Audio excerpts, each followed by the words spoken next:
महादेवी, महादेवी क्या हुआ? महादेवी मैं अभी आपको औषधि देती हूँ।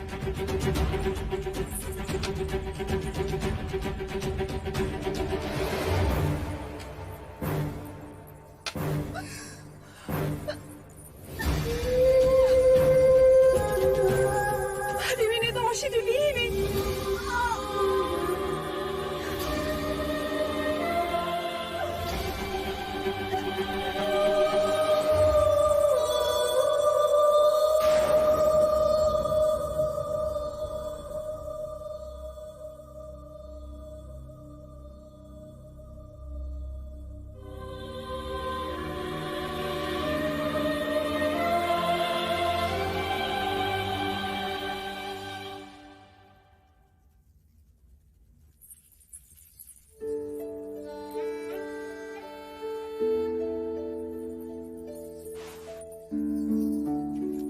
आपके गर्भपात का समाचार सुनकर बहुत पीड़ा पहुंची है मुझे।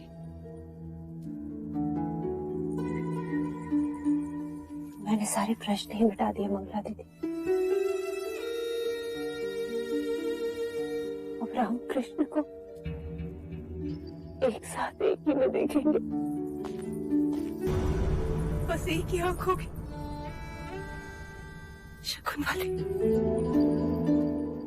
अंजलि रानी, आपने तो उस दिन सहज कह दिया था कि महादेवी का ध्यान अब युवराज सिद्धार्थ पर नहीं होगा।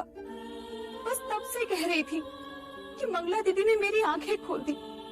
वैद्य सुसैन ने औषधि दी थी, नहीं ली, और उसी समय उन्होंने संकल्प किया कि जब तक युवराज सिद्धार्थ अपनी शिक्षा पूर्ण नहीं कर लेते, महादेवी की अपनी कोई संतान नहीं होगी।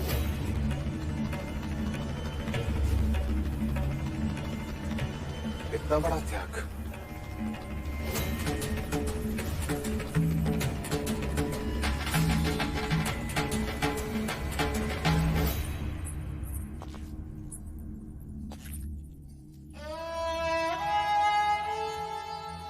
सिद्धार्थ बैरागी ना बने, उस पर दुख की छाया ना पड़े, इसके लिए मैंने क्या कुछ उपाय नहीं किए। यहां तक कि मैंने यह भी नहीं सोचा कि शाक्य कुल का इतिहास मेरे विषय में क्या कहेगा। परंतु मेरे सभी प्रयत्न पर भारी है तुम्हारा ये त्याग देवी। देव, मैंने तो पुत्र प्रेम में केवल नगर खाली करवाया देवी।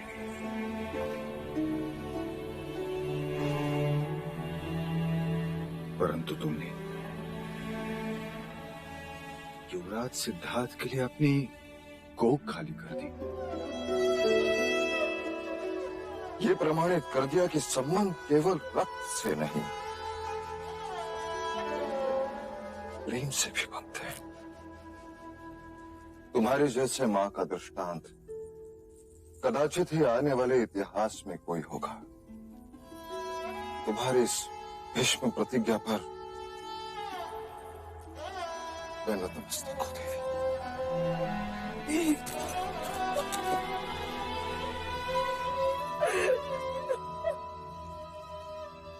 अब युवराज सिद्धार्थ के सम्राट बनने में मुझे कोई संदेह नहीं। कौशिका। जी महाराज। राजा अमितोदन को कहो कि मैं अब भी सभी गुरुजनों को मिलना चाहता हूं। जी।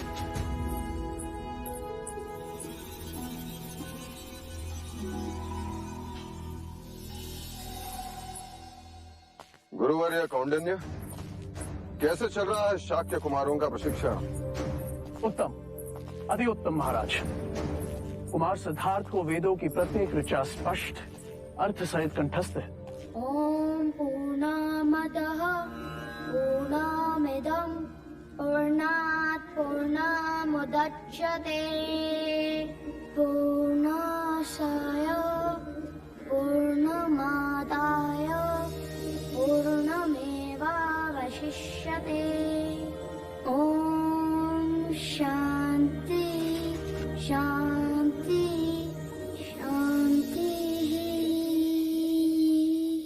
अप्रतिम। वेदों से संबंधित कुमार सिद्धार्थ के जटिल प्रश्न हमें सावधान रखते हैं महाराज। सत्य प्रत्यक्ष भी होता है, परोक्ष भी। ये विद्या हम नहीं समझे। दो सत्य। क्या तुम इसका उत्तर दे सकते हो सिद्धार्थ? ज्येष्ठा, प्रत्यक्ष सत्य वो होता है जिसका प्रमाण तुम दे सकते हो।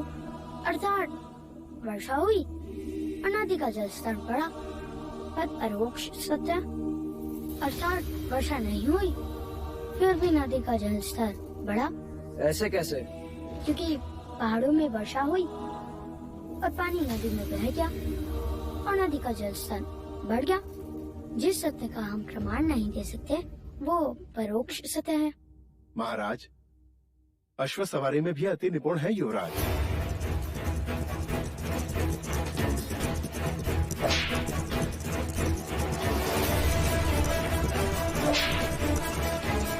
अश्व से मित्रता करना, उसके प्रत्येक संकेत को परखना, उसे थकाए बिना उस पर सवारी करना।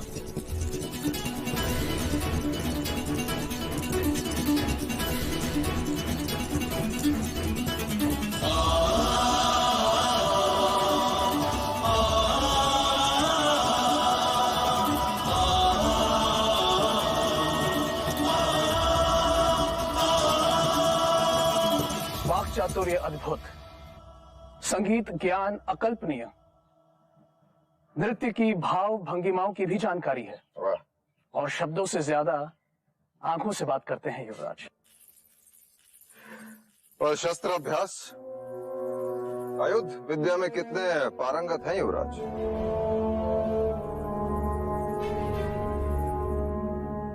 क्या हुआ अनुज? महाराज, युवराज को शस्त्र अच्छे नहीं लगते। शस्त्र अच्छे नहीं लगते? एक क्षत्रिय को शस्त्र अच्छे नहीं लगते? इसका अर्थ ये नहीं है महाराज कि युवराज को शस्त्र चलाना नहीं आता, परंतु हाँ, शस्त्रों का उपयोग करना उन्हें अच्छा नहीं लगता। हाँ महाराज, केवल यही एक दोष है युवराज में। दोष युवराज में नहीं, दोष आप में है गुरुवर्य।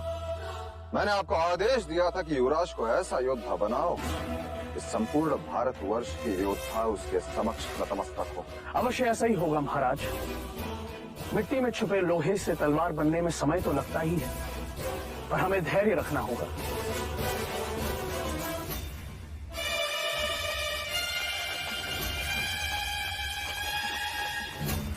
ये आग कैसे लगी?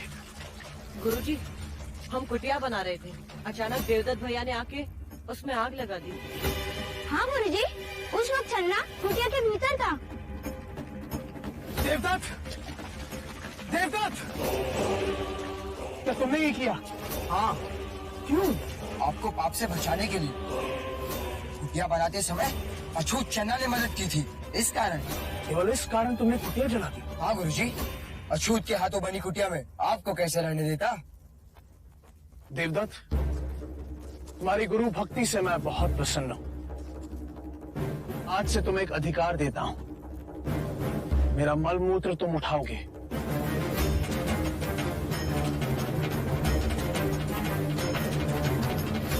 आचार्य, ये क्या कह रहे हैं आप? देवदत्त, क्या मैंने ये शिक्षा दी है तुम्हें? चन्ना साथी पुत्र है, अछूत है। वारण कर्म से होता है, जन्म से नहीं देवदत्त। आचार्य कौंडिन्य, आप ब्राह्मणों के विरुद्ध बात कर रहे हैं। मैं नीति के अनुसार बोल रहा हूँ आचार्य। न ब्राह्मण श्रेष्ठ है, न क्षत्रिय, न वैश्य, न शूद्र। सभी एक ही रचना के विभिन्न भाग हैं। ब्रह्मा के शीश से ब्राह्मण पैदा हुए, तो कंधे से क्षत्रिय, उदर से वैश्य और पैरों से शूद्र। तो क्या पैर और शीश की तुलना की जा सकती है? क्या पैरों के बिना शरीर चल सकता है? सोचो, अगर यह अछूत मल मूत्र उठाना बंद कर दे तो क्या राज्य में मलिनता ना होगी? सारे ब्राह्मण, सारे क्षत्रिय रोगी हो जाएंगे। देवदत्त, अपने आप को क्षत्रिय कहने से पहले सोचो कि तुम में कितना मैल है।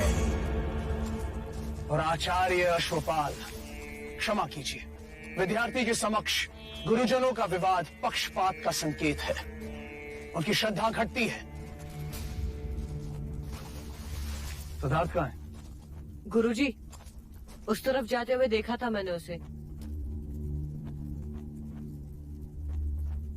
देवदत्त, ये कुटिया तुमने चलाई है, अब तुम ही इसे बनाओगे।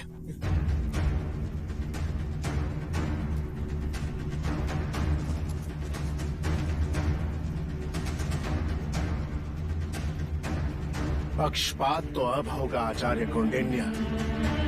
देवदत्त को सिद्धार्थ से कुशल ना बनाया तो मेरा नाम आचार्य अश्वपाल नहीं।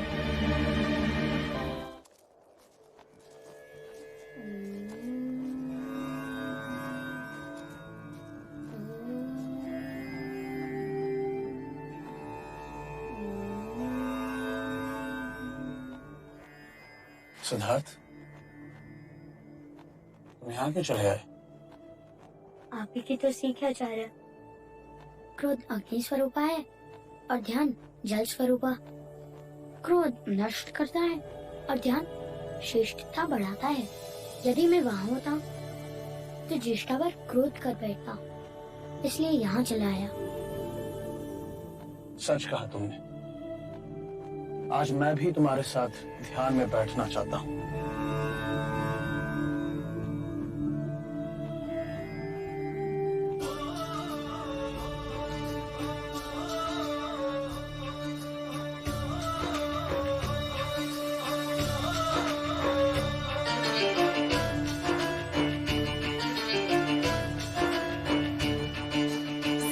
शास्त्र कंठस्थ हुए और जब तब ज्ञान का चलन हुआ।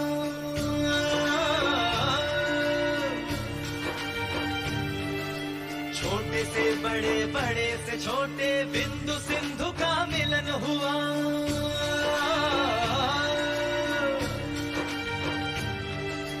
बढ़ने लगी सृष्टि की संपदा, मीन विहत सब मिलने लगे। चारों दिशाएं खिली खिली सी, जीव से जीवन बढ़ने लगे, जीव से जीवन बढ़ने लगे।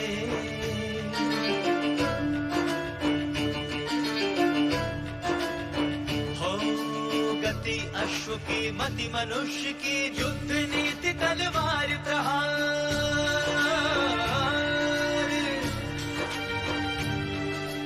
वार शब्द का ज्ञान हो गया, बन गए सुख दुख जीत हार।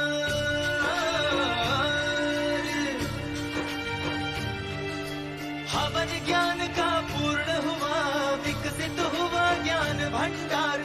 देखते देखते खिलने लगा, बीज से उपवन का श्रृंगार, बीज से उपवन का श्रृंगार।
जंगल है, इन्हें बोओगी तो सारा देवता पुष्प से खिल जाएगा।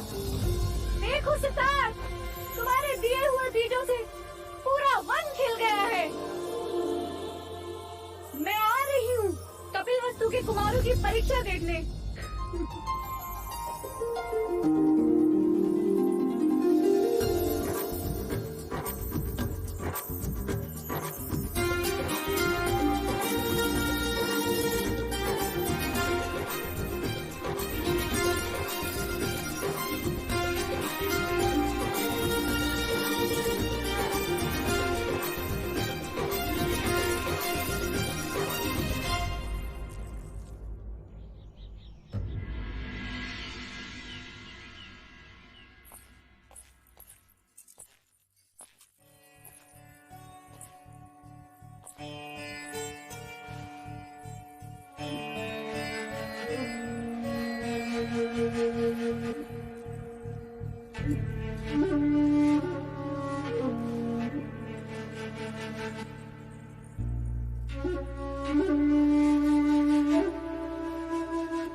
क्या सोच रही?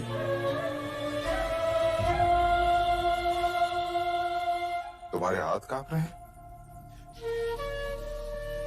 हाँ देव, इस समय मेरा हृदय गगन ढोल से भी अधिक आंदोलित हो रहा है। जिज्ञासा तो सभी को है महादेवी। जिज्ञासा नहीं देव, भय। भय? क्यों?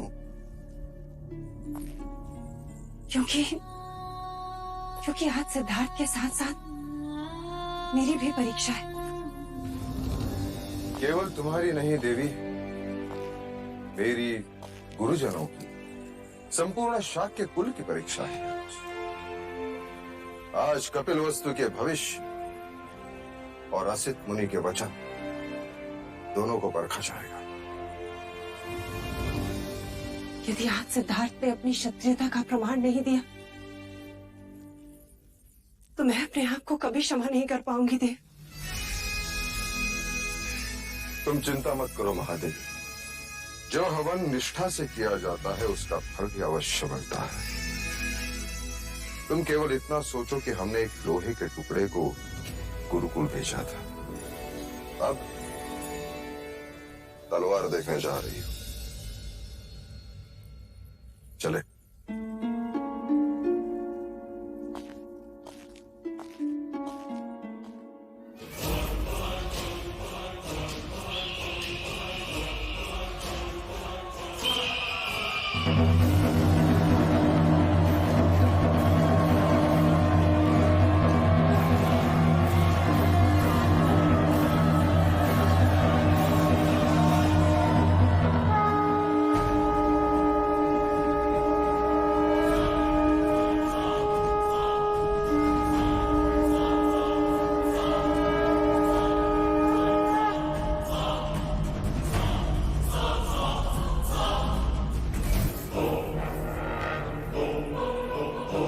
अवसर है राजा देवदत्त, तेरी तलवार पूरी तरह से सिद्धार्थ पर भारी है, समाप्त कर दो उसे।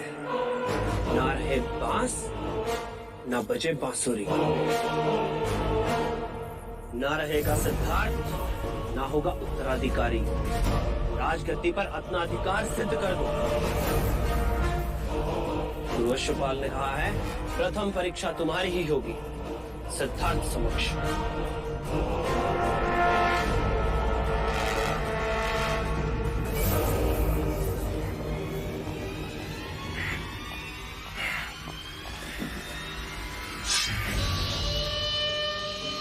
तो ये तलवार सिद्धार्थ के रक्त से भीग कर ही शांत होगी।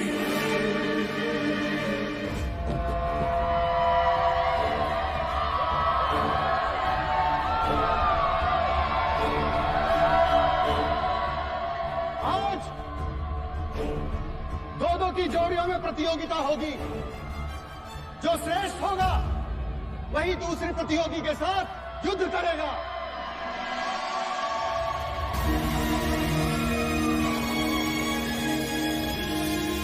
प्रथम चरण की प्रतियोगिता आरंभ की जाए।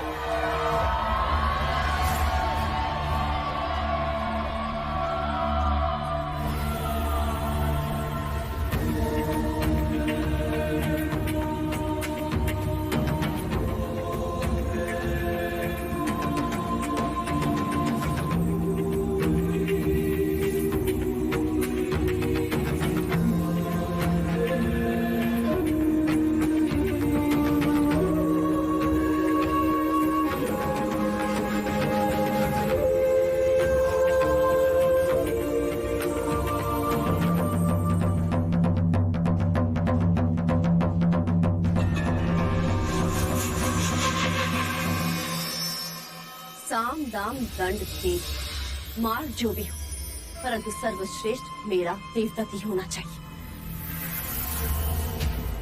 नहीं तो अश्व के पैरों में तुम्हारा मस्तक होगा अश्वपाल। आप निश्चिंत रहे मंजली रानी, देवदत्त ही सर्वश्रेष्ठ होगा।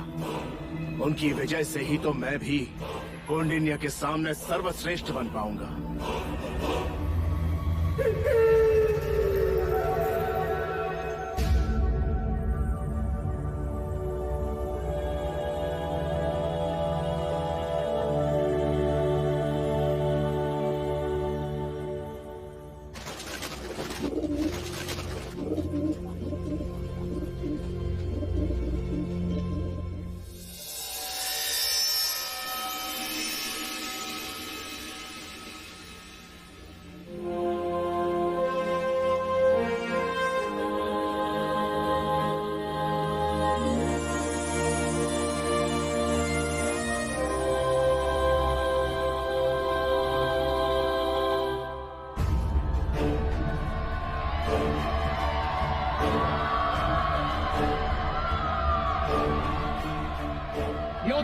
पूर्व परिचय देना पक्षपात होगा। युद्ध में केवल योद्धाओं की योग्यता का परिचय है, इसलिए प्रतियोगियों के मुख नहीं दिखेंगे, दिखेगी केवल उनकी शक्ति, अभ्यास और योग्यता, उनकी चपलता और शस्त्र चलाने की प्रतिभा।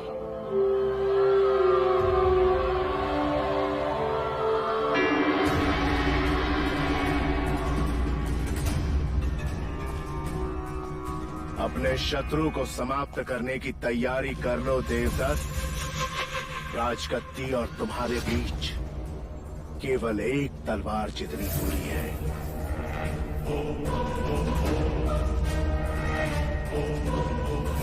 और ज्ञात रहे, युवराज जो मुखौटा पहनेंगे उसका रंग लाल है।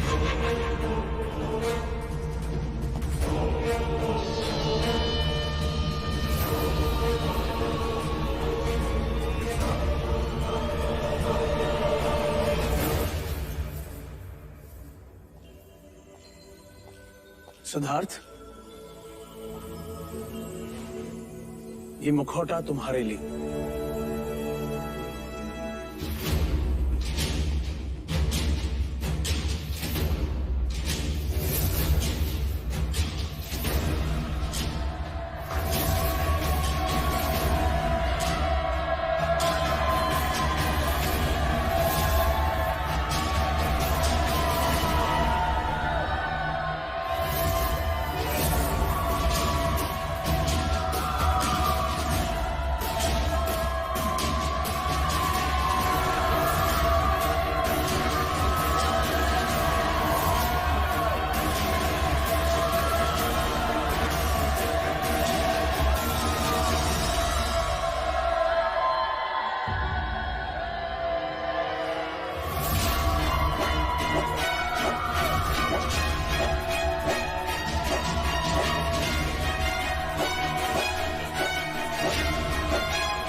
कुमार देवदत्त का हर प्रहार युवराज पर भारी है आचार्य कौंडिन्य।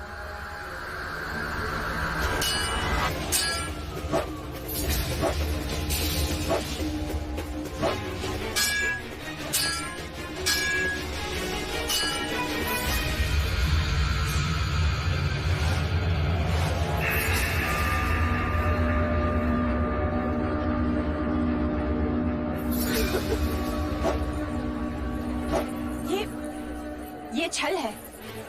युद्ध में सब क्षमा है प्रजापति, किंतु यह केवल प्रतियोगिता है।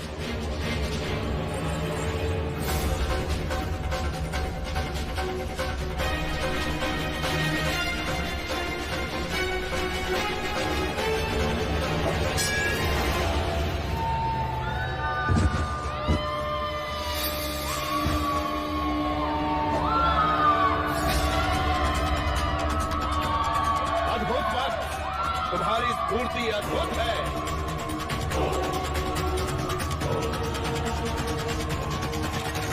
क्या कहना है आचार्य कौंडिन्य देवदत्त के बारे में? निसंदेह अद्भुत प्रदर्शन था।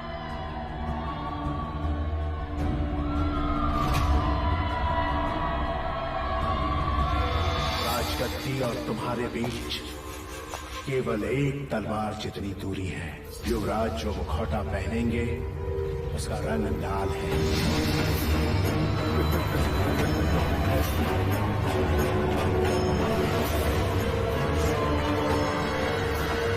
अरे क्या करोगे तब? क्या करो? अपने क्रोध पर अंकुश रखो। जाओ यहाँ से।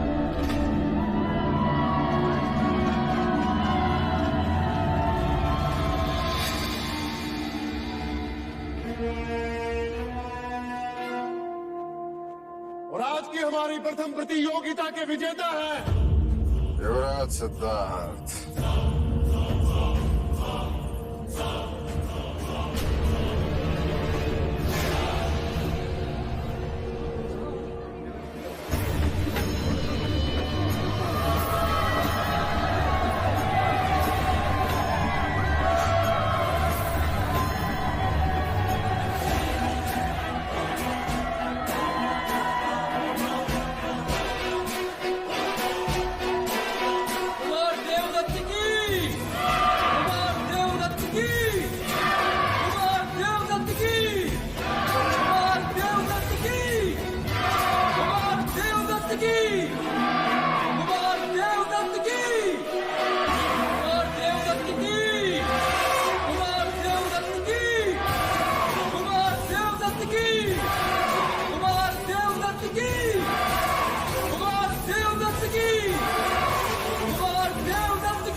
युवराज दिखाई नहीं दे रहे। और अब आज की दूसरी प्रतियोगिता आरंभ होती है।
ये प्रहार क्यों नहीं कर रहा? शत्रु को भगाना ये भी युद्ध की एक नीति है राजन।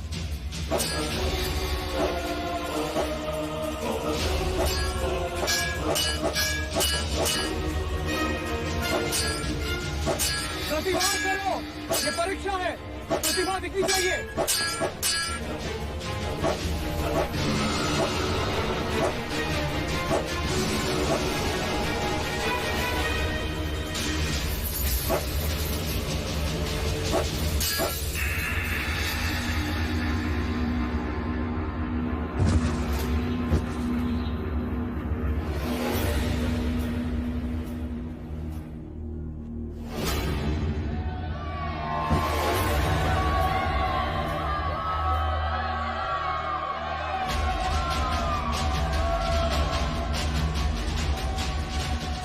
कदाचित महानाम भी जीत गए थे तब।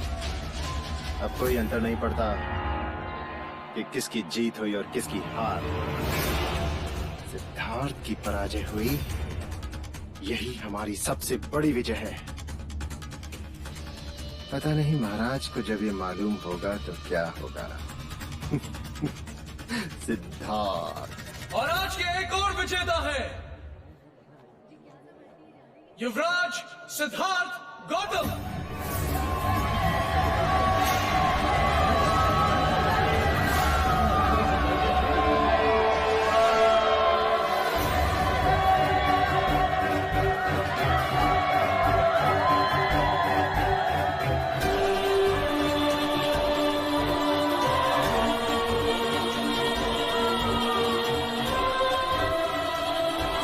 युवराज सिद्धार्थ की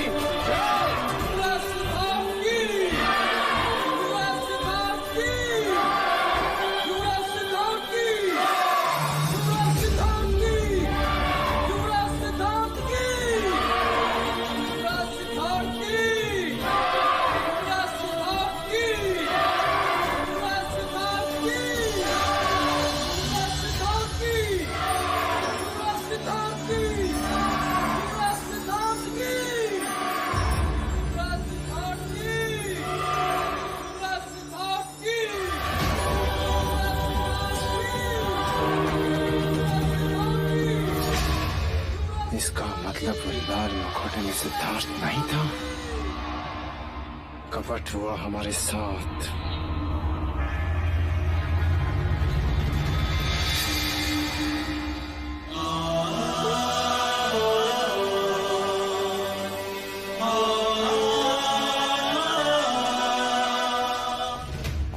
आपने तो कहा था कि लाल मुखौटे में सिद्धार्थ है, तो वो बदल कैसे गया? इसका उत्तर मैं देता हूं आचार्य अश्वपाल। वो मुखौटा लेकर जब मैं युवराज को देने गया, सिद्धार्थ, ये मुखौटा तुम्हारे लिए। गुरुदेव, मेरे मुखौटे का बाल तो टूट गया। कोई बात नहीं, तुम सिद्धार्थ का मुखौटा ले लो। जल्दी करो, प्रतियोगिता का समय हो गया। जी गुरुदेव।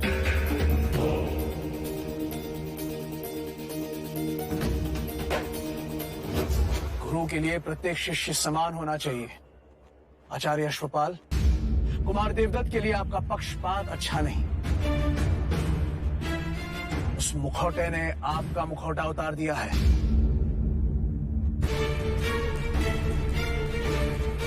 और कुमार देवदत्त, अपने क्रोध पर अंकुश रखो, वरना किसी दिन इस तरह फंस जाओगे कि कोई गुरु तुम्हें बचा नहीं पाएगा।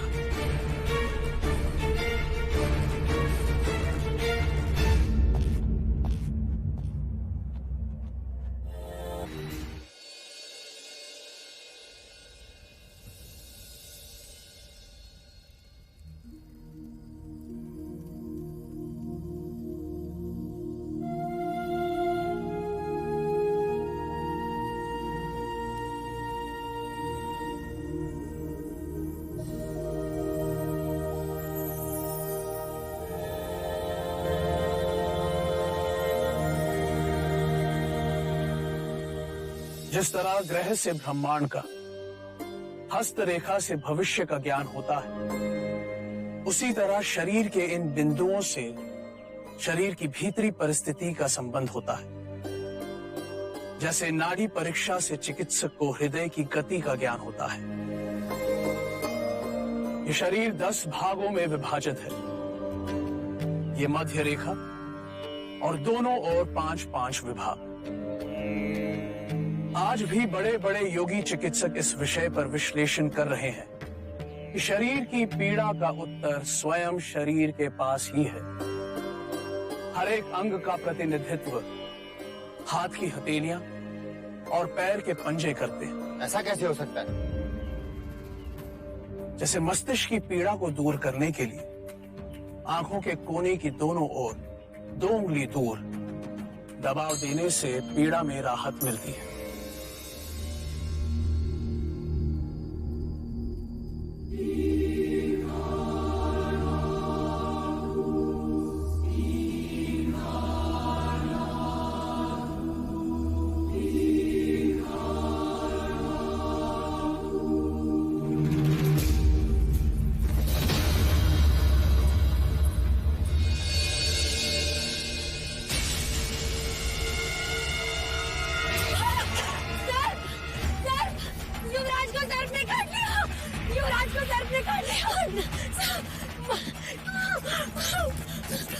महाराज, युवराज को सर्प ने काट लिया। युवराज को भीतर ले चलो और राजवैद्य को तुरंत बुलाओ।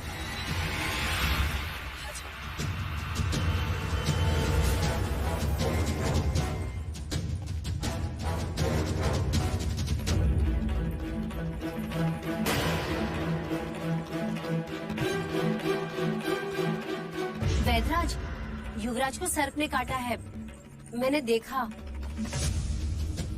परंतु इनके शरीर पर सर्पदंश का तो कोई निशान नहीं है। तो फिर सर्प देखकर डर गए होंगे युवराज, तभी तो बेइज्जत हो गए। मेरे कहने का अर्थ है बड़े कोमल प्रकृति के हैं हमारे युवराज, है ना? बेसुध होने का कोई कारण नहीं है, कदाचित थकावट होगी।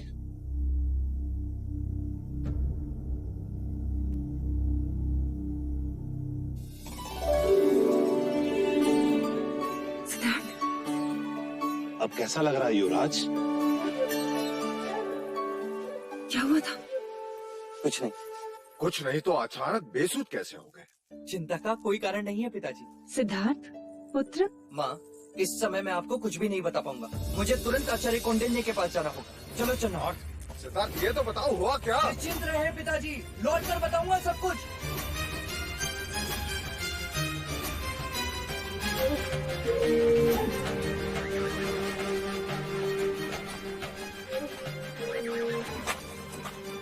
गुरुदेव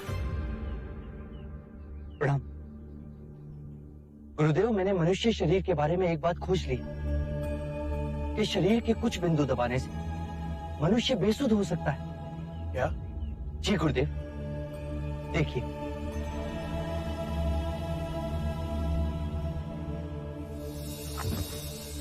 इसे क्या हुआ? चिंता की कोई आवश्यकता नहीं है गुरुदेव, कुछ पल पश्चात इसे सुध आ जाएगी। कैसे कह सकते हो? प्रथम प्रयोग मैंने स्वयं पर किया गुरुदेव। कल रात में बेसुध था।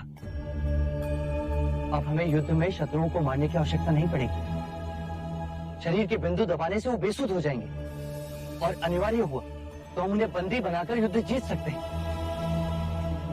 तुम सच में करुणा मूर्ति हो सिद्धार्थ, जो युद्ध में भी अहिंसा को ढूंढ रहे।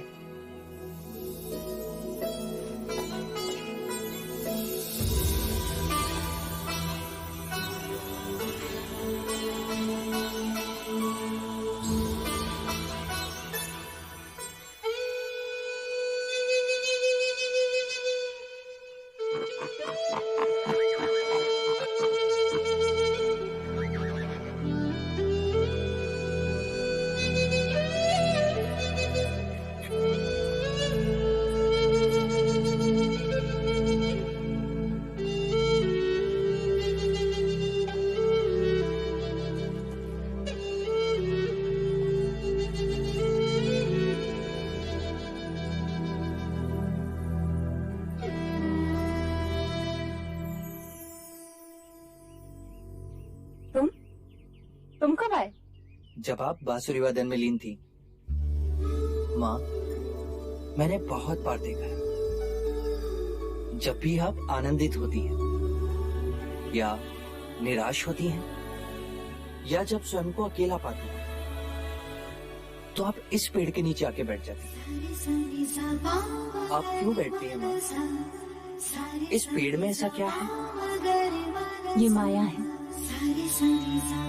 मेरी बड़ी बहन। इस पेड़ का नाम मैंने माया रखा है। इस पेड़ के साथ मेरी बहन जुड़ी है। ये परिवार का एक सदस्य है, बड़ों की तरह हमें छाया प्रदान करता है, ये जीवन भी देता है, पक्षियों के सुर में संगीत सुनाता है, मानो हमारा ख्याल रख रहा हो।